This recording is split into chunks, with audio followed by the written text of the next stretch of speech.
We came together as a leadership team last year, decided we were thinking about hosting a welding competition. We've had an incredible partnership with Southern Indiana Career Technical Center over the years, and we were actually out here talking with Rusty and his class and had an idea to try to co-host an event and a welding event. In doing so, it kind of grew legs and grew into having a nice little competition here. I think it's a good way for all of us to come together, sharpen up a little bit if you don't do this every day, but a good way to learn tips and tricks that other people use to make a good weld. Well, I believe with the competition, you're bringing the community together. It also makes the students and the workers in the workforce better, because you're giving them a little bit of competition, a little bit of bragging rights as well. It brings in competitiveness and brings in the thought of wanting to see against other people what your weld quality is compared to theirs, and you can compare ideas and make yourself a better welder.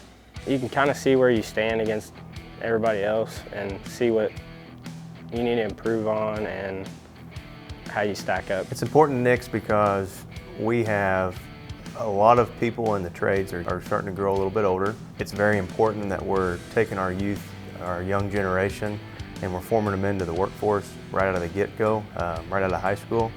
We think it's important that a lot of kids don't necessarily have to, they shouldn't necessarily feel like they need to go towards a four-year degree. Those kids who have the skills and the talent necessary to enter the workforce right out of high school, a lot of them are in the trades, and we need those young kids to continue to fulfill those types of jobs.